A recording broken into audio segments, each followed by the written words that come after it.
यूहन्ना बाब 6। इन बातों के बाद यीशु गलील की झील यानी तिबरियास की झील के पार गया और बड़ी भीड़ उसके पीछे हो ली, क्योंकि जो मौजज़े वो बीमारों पर करता था उनको वो देखते थे। यीशु पहाड़ पर चढ़ गया और अपने शागिर्दों के साथ वहाँ बैठा, और यहूदियों की ईद फसह नज़दीक थी। बस जब यीशु ने अपनी आंखें उठाकर देखा कि मेरे पास बड़ी भीड़ आ रही है, तो फिलिप्पुस से कहा कि हम इनके खाने के लिए कहाँ से रोटियां मोल लें। मगर उसने उसे आजमाने के लिए ये कहा, क्योंकि वो आप जानता था कि मैं क्या करूँगा। फिलिप्पुस ने उसे जवाब दिया कि 200 दिनार की रोटियां इनके लिए काफ़ी ना होंगी कि हर एक को थोड़ी सी मिल जाए। उसके शागिर्दों में से एक ने, यानी शमौन पतरस के भाई इंद्रियास ने उससे कहा, यहाँ एक लड़का है जिसके पास जौ की 5 रोटियां और 2 मछलियां हैं, मगर ये इतने लोगों में क्या हैं? यीशु ने कहा कि लोगों को बिठाओ, और उस जगह बहुत घास थी। बस वो मर्द जो तखमीनन 5000 थे बैठ गए।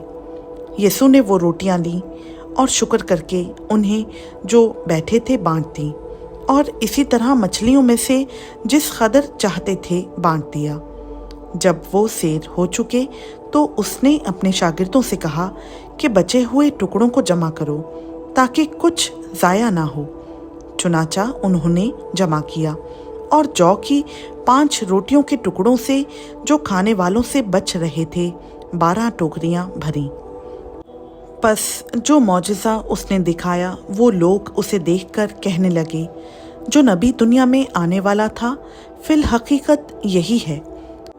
बस यीशु ये मालूम करके कि वो आकर मुझे बादशाह बनाने के लिए पकड़ा चाहते हैं, फिर पहाड़ पर अकेला चला गया। फिर जब शाम हुई तो उसके शागिर्द झील के किनारे गए और कश्ती में बैठकर झील के पार कफरनहूम को चले जाते थे। उस वक्त अंधेरा हो गया था और यीशु अभी तक उनके पास न आया था, और आंधी के सबब से झील में मौजें उठने लगीं।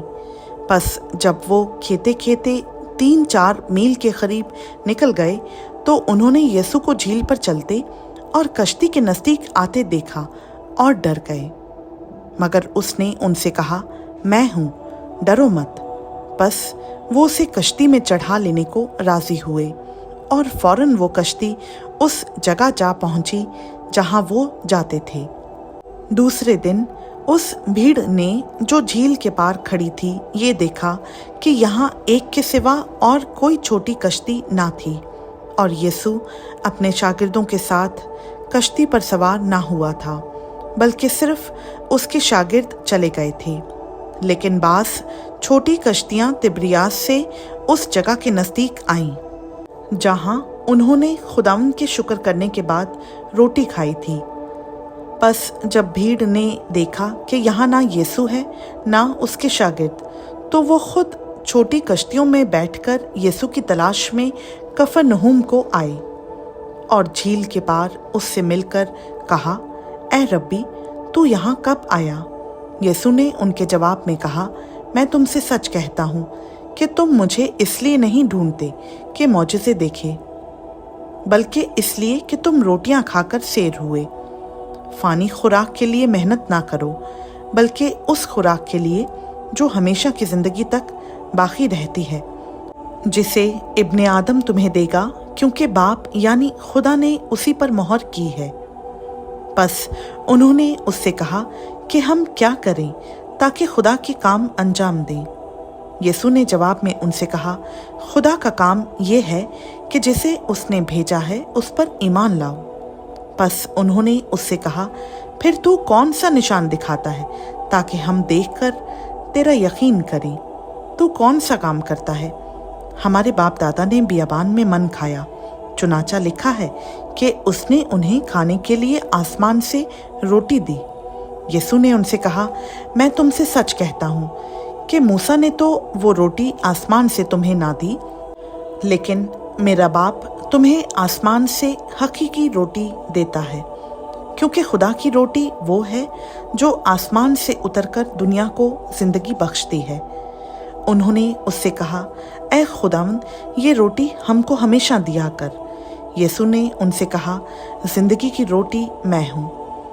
जो मेरे पास आए वो हरगिज़ भूखा ना होगा, और जो मुझ पर ईमान लाए वो कभी प्यासा ना होगा। लेकिन मैंने तुमसे कहा कि तुमने मुझे देख लिया है, फिर भी ईमान नहीं लाते। जो कुछ बाप मुझे देता है मेरे पास आ जाएगा, और जो कोई मेरे पास आएगा उसे मैं हरगिज़ निकाल ना दूंगा। क्योंकि मैं आसमान से इसलिए नहीं उतरा हूँ कि अपनी मर्ज़ी के मुआफ़िक अमल करूँ, बल्कि इसलिए कि अपने भेजने वाले की मर्ज़ी के मुआफ़िक अमल करूँ। और मेरे भेजने वाले की मर्ज़ी ये है कि जो कुछ उसने मुझे दिया है मैं उसमें से कुछ खो ना दूँ, बल्कि उसे आखिरी दिन फिर ज़िंदा करूँ। क्योंकि मेरे बाप की मर्ज़ी ये है कि जो कोई बेटे को देखे और उस पर ईमान लाए हमेशा की ज़िंदगी पाए, और मैं उसे आखिरी दिन फिर ज़िंदा करूं। बस यहूदी उस पर बुड़बुड़ाने लगे, इसलिए कि उसने कहा था कि जो रोटी आसमान से उतरी वो मैं हूँ। और उन्होंने कहा, क्या ये यूसुफ का बेटा यसू नहीं, जिसके बाप और माँ को हम जानते हैं? अब ये क्यों कर कहता है कि मैं आसमान से उतरा हूँ? यसू ने जवाब में उनसे कहा, आपस में ना बुड़बुड़ाओ। कोई मेरे पास नहीं आ सकता जब तक बाप जिसने मुझे भेजा है उसे खींच ना ले, और मैं उसे आखिरी दिन फिर जिंदा करूँगा। नबियों के सहीफ़ों में ये लिखा है कि वो सब खुदा से तालीम याफ्ता होंगे। जिस किसी ने बाप से सुना और सीखा है वो मेरे पास आता है। ये नहीं कि किसी ने बाप को देखा है, मगर जो खुदा की तरफ से है उसी ने बाप को देखा है। मैं तुमसे सच कहता हूँ कि जो ईमान लाता है हमेशा की ज़िंदगी उसकी है।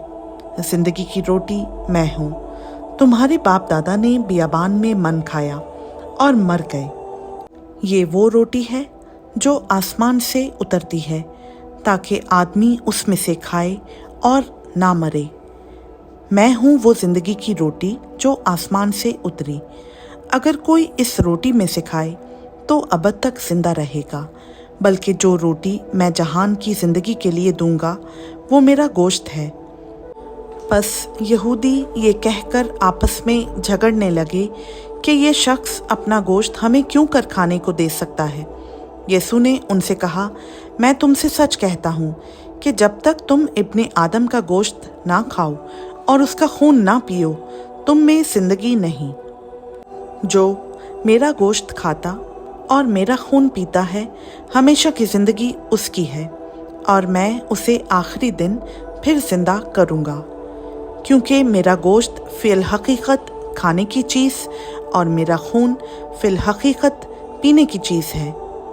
जो मेरा गोश्त खाता और मेरा खून पीता है वो मुझ में कायम रहता है और मैं उसमें।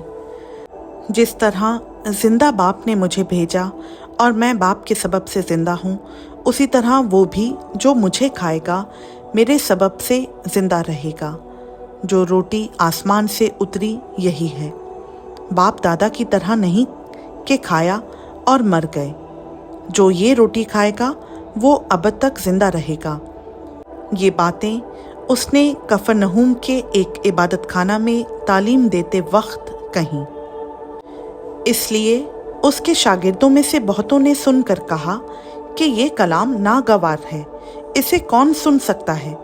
यीशु ने अपने जी में जानकर कि मेरे शागिर्द आपस में इस बात पर बुड़बुड़ाते हैं, उनसे कहा, क्या तुम इस बात से ठोकर खाते हो? अगर तुम इब्ने आदम को ऊपर जाते देखोगे जहाँ वो पहले था तो क्या होगा? जिंदा करने वाली तो रूह है, जिस्म से कुछ फ़ायदा नहीं। जो बातें मैंने तुमसे कही हैं वो रूह हैं और ज़िंदगी भी हैं। मगर तुम में से बास ऐसे हैं जो ईमान नहीं लाए, क्योंकि यीशु शुरू से जानता था कि जो ईमान नहीं लाते वो कौन है और कौन मुझे पकड़वाएगा। फिर उसने कहा, इसीलिए मैंने तुमसे कहा था कि मेरे पास कोई नहीं आ सकता जब तक बाप की तरफ से उसे ये तौफीक ना दी जाए। इस पर उसके शागिर्दों में से बहुतेरे उल्टे फिर गए और इसके बाद उसके साथ ना रहे। बस यीशु ने उन 12 से कहा, क्या तुम भी चला जाना चाहते हो? शमौन पतरस ने उसे जवाब दिया, ऐ खुदावंद, हम किसके पास जाएं? हमेशा की ज़िंदगी की बातें तो तेरे ही पास हैं, और हम ईमान लाए और जान गए हैं कि खुदा का खुदूस तू ही है। यीशु ने उन्हें जवाब दिया, क्या मैंने तुम 12 को नहीं चुन लिया? और तुम में से एक शख्स शैतान है। उसने ये शमौन इस्करियोती के बेटे यहूदा की निस्बत कहा, क्योंकि यही जो उन 12 में से था उसे पकड़वाने को था। खुदावंद का पाक कलाम का पढ़ा, सुना, समझा और कबूल किया जाना हम सबों के लिए बाइस बरकत हो। आमीन।